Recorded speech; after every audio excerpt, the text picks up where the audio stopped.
제가 이번에 기회가 있어서 존 버년의 고향 에스토우와 그리고 존 버년이 주로 활동했던 베드포드를 가보니까요. 존 버년이 걸어갔던 모든 길들, 그리고 그가 다녔던 교회, 사역했던 교회, 그리고 그가 만났던 사람들, 그가 살았던 동네, 모든 것들이 철로 역정의 배경이 되더라고요. 배경. 그래서 제가 30주 내내 그렇게 다 보여드리지 못하겠지만 시간이 될 때마다, 그리고 말씀과 연결될 때마다 제가 찍어왔던 사진 그리고 동영상을 여러분들에게 좀 보여드리면 오히려 그것이 또 철로역정 읽는데, 그리고 설교 말씀 듣는데 많은 도움이 될 것 같아요. 오늘 또 제가 사진을 좀 몇 장 보여드리고 싶은데요. 한번 보시겠습니다. 보시면 글자가 안 보이시죠? 예, 저거 뭐라고 적혀있냐면 세인트 존 철치라고 적혀져 있습니다. 존 버년이 저곳에서 이제 굉장히 목사님의 말씀을 듣고 은혜를 받고 회심한 너무나 중요한 장소가 저기예요. 그 다음 사진을 보시면 교회 모습이 나오는데 엄청 오래돼 보이죠? 수백 년 된 기포드라고 하는 목사님이 사역했던 교회인데요. 존 버년이 저곳에서 은혜를 받고 그리고 나중에는 존 버년이 저 교회의 목회자가 됩니다. 그래서 제가 베드포드에 도착하자마자 제일 먼저 갔던 교회가 저 교회입니다. 저 교회. 존 버년이 저 교회에서 은혜를 받고 이제 신앙이 이제 굉장히 자라게 되고요. 그리고 존 버년이 나이 25살, 1650년도에 세례를 받게 되는데요. 한번 보시겠습니다. 저 자리에서 세례를 받았어요. 글자가 잘 안 보이시죠? 예, 그 다음 사진 한번 보시겠습니다. 예, 글자 보이시죠? 예, 무슨 말인지 알겠죠? 예. 1650년도에 존 버년이 이 강가에서 세례를 받았다. 그렇게 적혀있죠. 제가 찍은 건데요. 이게 제가 찍어서 이렇게 보여드리니까 그런가 보다 하는데, 여러분 저곳이 어딘지 지도가 있거나 아니면 주소가 있는 게 아닙니다. 그냥 강가에서 존 버년이 세례를 받았다더라, 그런 이야기만 듣고는요, 저곳을 이렇게 찾아갈 수 있는 이정표가 있거나 그러지 않아요. 그냥 강가에서 무작정 찾아 헤맸는데, 제가 얼마나 찾아 헤맸는지 몰라요. 진짜 밤늦게까지 막 찾아 헤매고 막 그랬어요. 근데 제가 왜 그렇게 찾아 헤맸는 줄 아십니까? 저기서 제가 짠 하고 사진 찍으려고요? 아니요. 저거 찍어서 여러분 보여드리려고. 예. 그 영상 한번 보시죠, 영상. 예.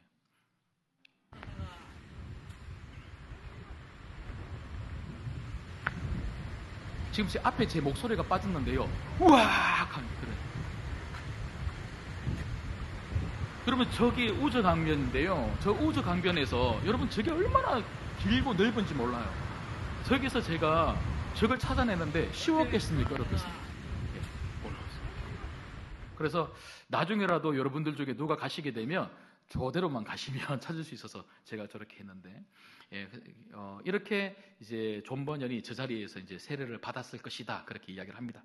자, 이제 설교 이제 말씀 이제 하도록 하겠습니다. 보시면요.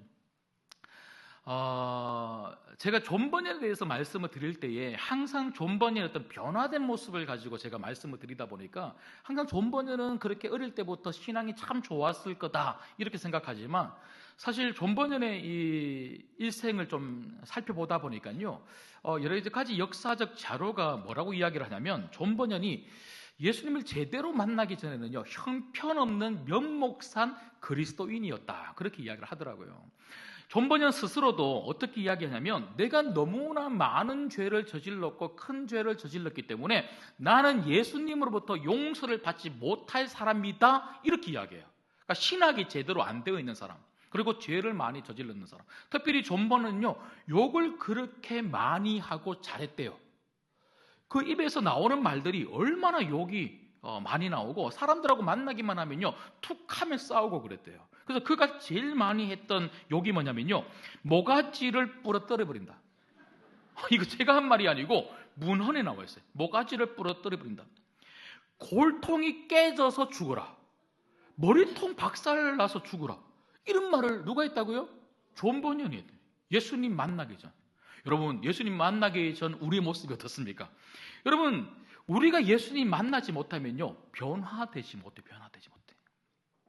근데 존 버년이 이런 악한 죄인인 존 버년이 언제 변화됐을까? 존 버년이 그 에스토라는 곳에서 자기 아버지의 뒤를 이어서 대장장이로 일을 했습니다. 그런데 한 번은 베드포드라고 하는 시내에 그 대장장이의 일에 그 어떤 그 피로에 의해서 베드포드 시내에 가게 되었는데요. 근데 그 베드포드 시내 그 좁은 길을 쭉 걸어가는데 한 무리의 여인들, 서너 명의 여인들이 길가에 서서는요, 햇빛을 쫙 받으면서 이야기를 하는데 너무너무 행복하게 이야기를 하더라는 거예요. 그래서 뭐 그렇게 재밌게 이야기하나 하고 가서 살짝 들어보니까 그 여인들이 했던 이야기가 뭐냐면요, 설교 말씀 들은 이야기, 그 설교 말씀을 통해서 은혜 받은 이야기, 내가 얼마나 큰 죄인인지, 그런데 이런 죄인을 예수님이 용서해 주셔서 내가 이렇게 기쁜 구원을 누리고 있다고 하는 구원의 감격의 이야기, 이런 은혜의 이야기를 막 주고받고 있더랍니다. 나중에 존 버년이 그 여인들을 가리켜서 이렇게 고백을 하는데요, 그날 그렇게 맑은 웃음을 띠고 있는 얼굴을 나는 처음으로 보았다. 한 번도 그렇게 맑은 웃음을 가진 사람들을 본 적이 없다는 거예요. 그런데 그분들이 그 말씀의 은혜를 막 나누기 시작하는데 얼굴에서부터 광채가 났다는 거예요. 여러분, 복음은 우리 얼굴을 바꾸는 줄 믿습니다. 근데 왜 이래요 지금? 우리가 왜 이럴까요? 우리가 왜 이럴까요? 여러분, 이 여인들이 그 복음 때문에 얼굴에 광채가 나니까요, 존 버년이 그 얼굴의 광채를 보고 너무너무 궁금해서 어떻게 하면 저런 얼굴을 하고 행복하게 살 수 있을까? 여러분, 우리가 오늘 또 우리 삶의 자리에서 당장 이 예배를 마치고 나가는 그 순간에 우리가 제일 먼저 달라져야 될 것이 무엇이냐면 우리의 얼굴이에요, 얼굴. 그래서 존 버년이 그 여인들의 얼굴을 보고 그 여인들이 무슨 이야기를 하는지 몰래 듣다가 그 복음의 이야기를 듣고는요, 나도 저 여인들을 바꾼 교회에 가서 말씀을 듣고 싶다 하고 찾아간 교회가 제가 방금 보여드렸던 세인트 존 교회였습니다. 그 세인트 존 교회의 목사님이 존 기포드라고 하는 목사님이신데요, 그날 존 기포드 담임 목사님께서 말씀을 전하시는데 그 말씀의 핵심적 주제가 뭐냐면 사람의 인생 가운데 찾아오셔서 사람을 바꾸시는 하나님, 역사하시는 하나님에 대해서 설교를 했는데 그게 마음에 부딪힌 거예요. 굉장히 은혜를 받고 그 은혜 속에 그 교회를 꾸준하게 다니면서 세례도 받고 나중에 목사도 되었다고 합니다. 여러분, 그래요. 여러분, 정말 사람을 바꿀 수 있는 것은 하나님 말씀밖에 없는 줄 믿습니다. 말씀이 우리를 바꾸는 거예요. 여러분, 우리는 다른 것으로 바뀌어지지 않습니다. 말씀을 통하여 예수님을 만나지 않으면 절대로 우리는 바뀔 수 없고요, 말씀이 우리로 하여금 정말 좁은 길을 가는 이 멸망의 도성이 아니라 거룩한 도성을 바라보면서 믿음으로 걸어갈 수 있도록 우리를 만들어주는 줄 믿습니다. 여러분, 오늘 저희가 읽었던 본문의 말씀도 그렇지 않습니까? 이 사람들, 수많은 사람들이 어떻게 바뀌었습니까? 오순절 다락방에 임한 강력한 성령에 의해서 베드로가 바뀌었고요, 그 바뀐 베드로가 하나님 말씀 예수 그리스도를 증거하니까 그 말씀을 들었던 수많은 사람들, 나중에는 3,000명이라고 이야기하죠. 그 3,000명이나 되는 사람들의 인생이 바뀌어졌다는 거죠. 여러분, 그래서 저는 여러분들에게 이렇게 말씀드립니다. 순례의 길은 하나님 말씀으로부터 시작됩니다. 이걸 믿으시기를 주님의 이름으로 축복합니다. 그렇다면 이 큰 전제, 순례의 길은 말씀으로부터 시작된다면 여러분, 우리가 오늘 반드시 알아야 될 말씀과 관련된 세 가지 교훈이 있습니다. 첫 번째는요, 하나님의 말씀이 누구의 말씀으로 들려야 된다고요? 나의 말씀으로 들려야 합니다. 여러분, 오늘 또 말씀을 딱 들으실 때 어떤 분들은요, 아유, 이 말씀은 우리 딸이 들어야 되는데, 오늘 이 말씀은 우리 구역에 어떤 집사님이 들어야 되는데, 아닙니다. 오늘 이 말씀은요, 여러분이 들어야 되는 거예요. 여러분, 매주마다 우리가 듣는 말씀은, 그리고 내가 읽는 말씀은 누군가에게 주는 말씀이 아니라 말씀을 읽고 말씀을 듣고 말씀을 공부하는 여러분 자신에게 하나님이 주시는 말씀임을 믿으시기를 주님의 이름으로 축복합니다. 여러분, 오늘 또 말씀을 한번 보십시오. 37절의 말씀을 우리 같이 한번 읽을게요. 시작. 그들이 이 말을 듣고 마음에 찔려 베드로와 다른 사도들에게 물어 이르되 형제들아 우리가 어찌할꼬 하거늘. 여러분, 오늘 말씀해 보면요, 그 당시 그 베드로의 설교를 듣고 있는 수많은 사람들, 특별히 하나님의 말씀을 마음으로 받은 사람들을 가리켜서 마음에 찔렸다, 이런 단어를 사용하고 있어요. 그럼 마음에 찔렸다라고 하는 이 단어는요, 헬라어로 디에프리온토라고 하는 단어입니다. 이 디에프리온토라고 하는 이 단어는요, 원어적 의미는 뭐냐면 화살 있지 않습니까? 화살? 그 뾰족한 화살이 관역을 향해서 날아가서 관역에 정확하게 꽂히는 것, 이게 바로 디에프리온토예요. 여러분, 하나님 말씀, 이 날카로운 말씀, 우리 심령 고수를 쪼개는 이 말씀이 여러분 마음팍에 화살처럼 꽂히는 오늘이 되기를 주님의 이름으로 축복합니다. 말씀은 내게 꽂혀야 되는 거예요. 내게. 다른 누군가에게 꽂혀야 되는 것이 아니라 내게 꽂힐 때, 그때 변화가 일어나는 거죠. 여러분, 제가 청년 때 저희 교회 담임 목사님이 새로 부임하셨는데요, 그 목사님이 참 말씀이 너무너무 좋으셨어요. 근데 그 목사님이 금요일에 이 설교를 하시는데요, 저도 금요일에 가서 이제 말씀 듣고 기도하기 위해서 금요 철야 예배에 참석을 했는데, 그 목사님이 자기가 어떻게 은혜 받았는지를 설교하면서 이렇게 말씀하시더라고요. 그분이 우리나라의 아주 큰 모 기업의 그 회사원이었어요. 진짜 잘 나가는 그런 분이셨는데, 근데 그 회사를 다닐 때에 본인 아버지가 목사님이셨거든요. 근데 자기가 믿음이 별로 없었다는 거예요. 그래서 집사가 아니고 잡사로 살았대요. 그분 말씀이 그래요. 잡사가 뭔지는 모르겠는데 본인이 집사가 아니고 잡사로 살면서 멋대로 살았다는 거예요. 그런데 하루는요, 내가 이렇게 살면 안 되지, 그런 마음이 들어서 본인도 금요 기도에 참석했다는 거예요. 근데 그 본인이 다니는, 그 목사님이 다니셨던 그 금요 기도에 딱 참석해서 딱 앉아서 제일 끄트머리에 뒤에 앉아서 말씀을 듣는데요, 강대상 위에서 갑자기 목사님 말씀을 전하시는데 그 말씀이 불화살처럼 활활 타오르는 화살 촉에 불이 붙어갖고는요, 자기한테 딱 날아와서는 마음에 빡 꽂혔는데, 그때부터 심령에 불이 붙어서는 엄청 뜨거워져서 은혜 받고, 그렇게 자기가 당신이 목사가 됐다, 뭐 이런 설교하시더라고요. 제가 그 설교를 듣는데, 제가 그때부터 기도했어요. 하나님, 저도 그런 환상을 보여주세요. 우리 담임 목사님이 말씀하실 때에 불화살이 제 마음에 꽂히게 해달라고 매주 금요일마다 가서 기도했거든요. 꽂혔을까요? 안 꽂혔을까요? 그런 환상은 없더라고요. 근데 그런 환상은 없는데, 진짜 불화살이 와서 제 마음에 딱 꽂히진 않는데 말씀이 은혜가 되더라고요.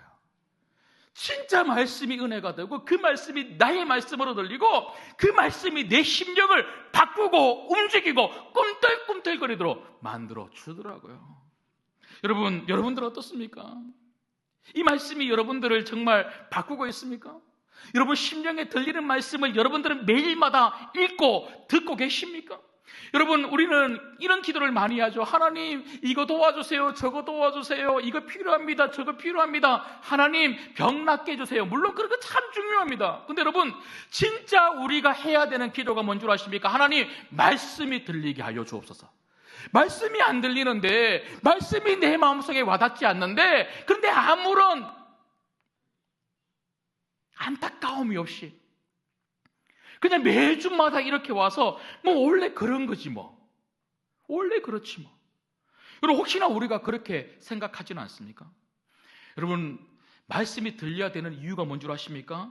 복음만이 우리 삶을 바꾸고 예수 그리스도의 복음만이 우리로 하여금 믿음의 길을 가게 만든다는 거예요.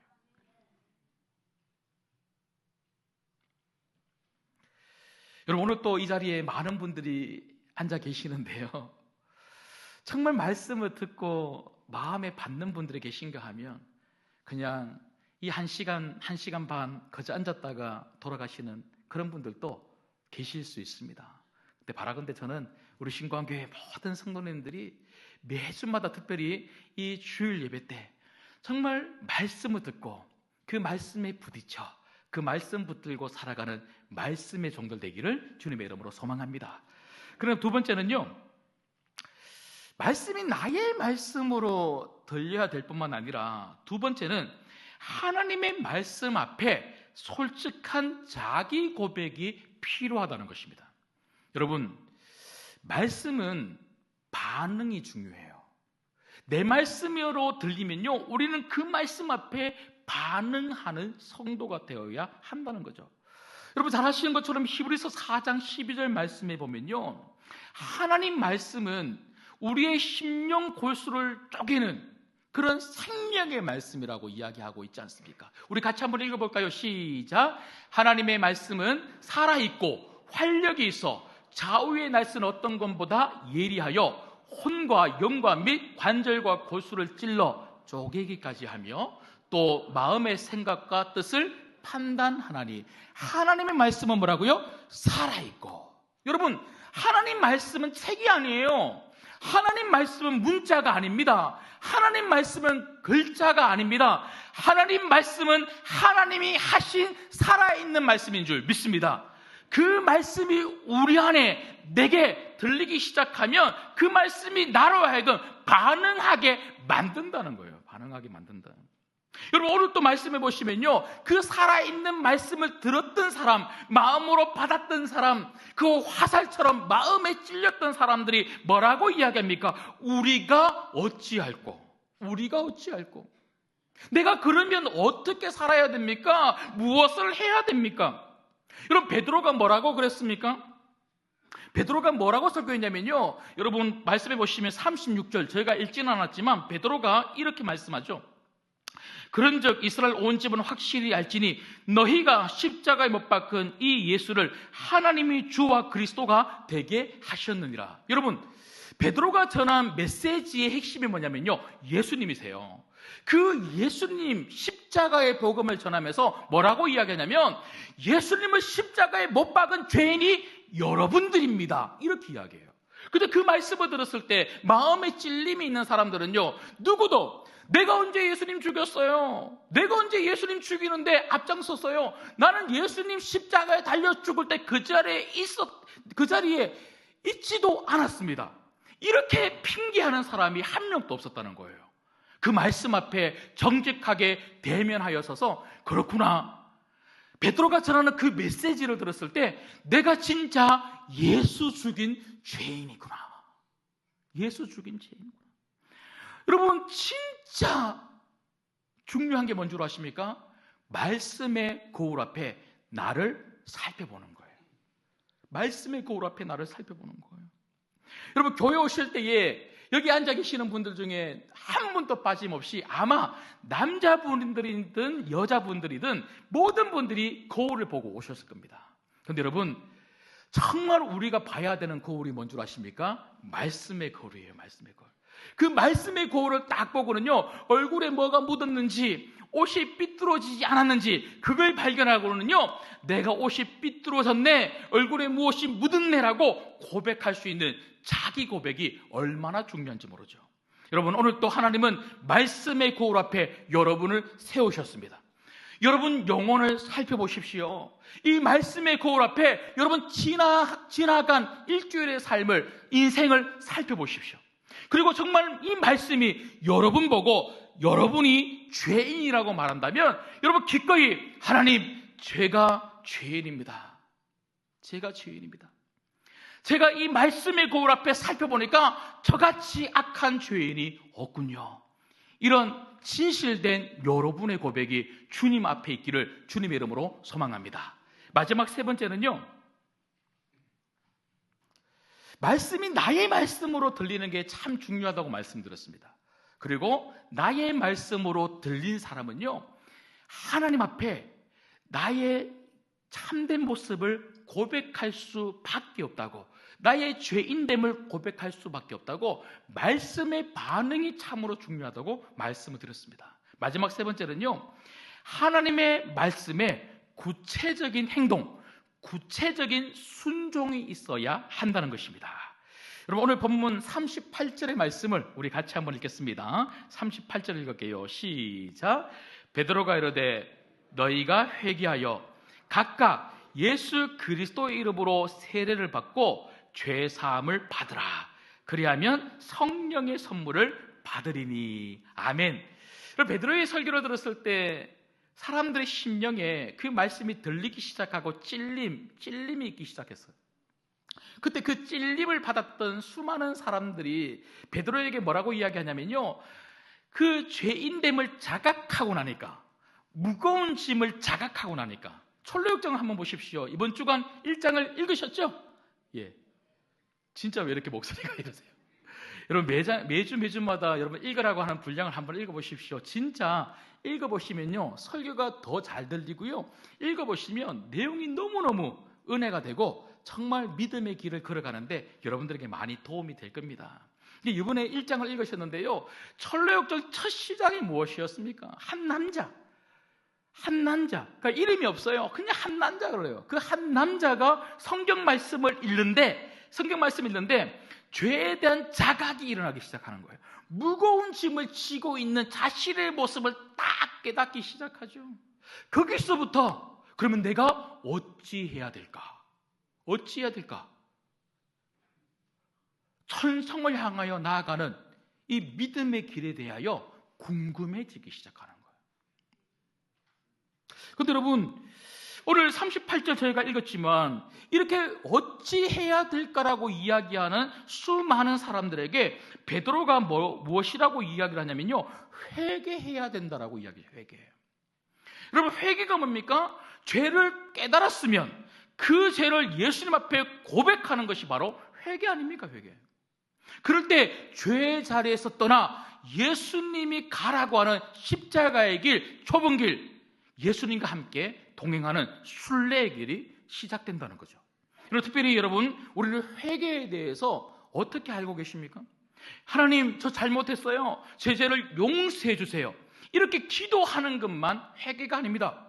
여러분, 여기 앉아 계시는 분들 중에 세례를 받으셨거나 입교를 받으신 분들은요, 반드시 배우게 되는 여러 가지 교육 내용이 있는데 그 중에 한 가지가 뭐냐면 회개의 3대 요소입니다. 이 3대 요소가 전체가 아우러질 때 회개다 그래요. 회개. 여러분, 회개의 3대 요소 첫 번째가 뭔 줄 아십니까? 죄에 대한 인식입니다. 하나님 말씀을 딱 듣고는요, 아, 이게 바로 죄구나, 내가 죄인이구나. 여러분, 말씀을 듣지 않으면, 말씀을 읽지 않으면 죄인이라는 것을 깨달을 수가 없다는 거예요. 그래서 이 하나님 말씀을 여러분 들을 때에 죄에 대한 인식, 자각이 일어나는 거죠. 그러니까 두 번째는 뭡니까? 죄에 대하여 깨달아진 이 자각이 어디로 내려와야 되냐면요, 마음으로 내려와서 죄에 대하여 슬퍼하는 거예요. 아, 하나님이 이렇게 싫어하는 죄를 내가 짓고 있구나. 내가 여전히 하나님이 원하시는 삶이 아니라 세상이 원하는 저 넓은 대로 결국 이 망할 도성에서의 삶을 내가 살고 있구나. 죄에 대하여 슬퍼하는 이 감정의 상태가 중요하다는 거죠. 마지막 세 번째가 뭡니까? 죄에 대하여 자각하고 그것을 마음으로 슬퍼했다면 마지막으로는 의지적 행동이 나오는 거예요. 나는 더 이상 하나님이 싫어하는 저 죄의 자리에 머물러 있지 아니하고 예수님이 기뻐하시는 예수님과 함께 동행하는 믿음의 순례의 길로 갈 거야. 예수님께로 방향을 전환하는 것, 이 의지적 행동이 필요하다는 거죠. 여러분, 그래서 신앙은 무엇입니까? 신앙은 예수님께로 방향을 전환하는 것입니다.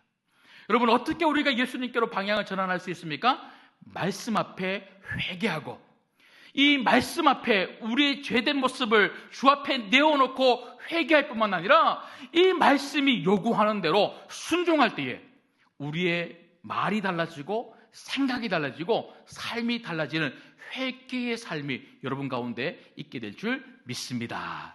말씀을 맺겠습니다. 오늘 본문 41절의 말씀을 우리 마지막으로 같이 한번 읽어보겠습니다. 41절 시작. 그 말을 받은 사람들은 세례를 받음에 이날의 신도의 수가 3,000이나 더하더라. 여러분, 보통 이 말씀 41절의 말씀을 읽으면요, 여러분, 이 말씀 중에 여러분 제일 마음에 탁 와닿는 게 어디입니까? 3,000 아닙니까? 3,000. 저도 사실 그랬거든요. 3,000. 하나님, 우리 신광교회 3,000명 되게 해주세요. 여러분, 3,000이라고 하는 이 숫자, 야, 베드로가 말씀을 전했더니 3,000명이나 회개하고, 여기 3,000이라는 숫자에 굉장히 우리 눈이 가는 것이 사실입니다. 그런데 여러분, 저는 이 말씀을 지난 주간 말씀을 준비하면서 읽는데 제가 눈이 갔던 한 단어가 있는데 그게 뭐냐면요, 바로 신도입니다. 신도. 세례를 받음에 이날에 성도의 수, 교회에 나오는 사람의 수가 3,000명이 더해진 게 아니고요, 신도의 수가 3,000명이에요. 신도. 여러분, 신도가 그러면 뭘까요? 여러분, 제가 영어 성경으로 한번 살펴봤는데요, 영어 성경에는 이렇게 적혀져 있습니다. Those, 그러니까 그들이죠. Those who accepted his message. 우리 아들이 절대로 영어로 말하지 말라 그랬는데, 여러분, 이게 무슨 말이냐면요, 베드로가 전한 복음, 예수 그리스도, 그 말씀을 받아들인 사람들. 그 신도는 뭐냐면요, 교회 나오는 사람이 아니라는 거예요. 신도는 말씀을 나의 말씀으로 받아들이고 아멘하고 그 말씀의 주인이신 예수님을 믿는 사람들, 그들이 바로 신도라는 것입니다. 여러분, 저는 우리 신광교회에 교회에 나오는 사람들이 3,000명, 4,000명 되기를 원하지 않습니다. 그런 교회가 영향력 있는 교회가 아닙니다. 교회 나오는 사람이 많다고 해서 인천을 바꾸고 대한민국을 바꾸는 게 아닙니다. 신도여야 합니다. 말씀이 나의 말씀으로 들려야 합니다. 그 말씀 앞에 나를 세워서 내가 얼마나 큰 죄인인지를, 악한 죄인인지를 예수 그리스도 앞에 있는 그대로 고백할 수 있어야 되는 거예요. 그렇게 하지 못하면 내 말이 바뀌지 않습니다. 생각이 바뀌지 않습니다. 아니요, 절대로 좁은 길을 걸어갈 수 없습니다. 좁은 길을 가지 않는 사람들을 통하여 주님은 역사하지 않습니다.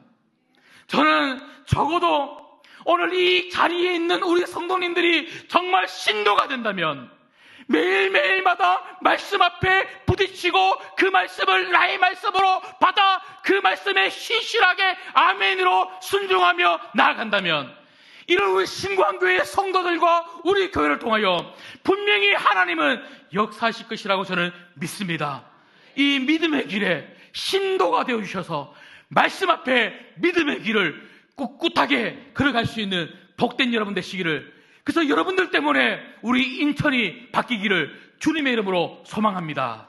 기도하겠습니다.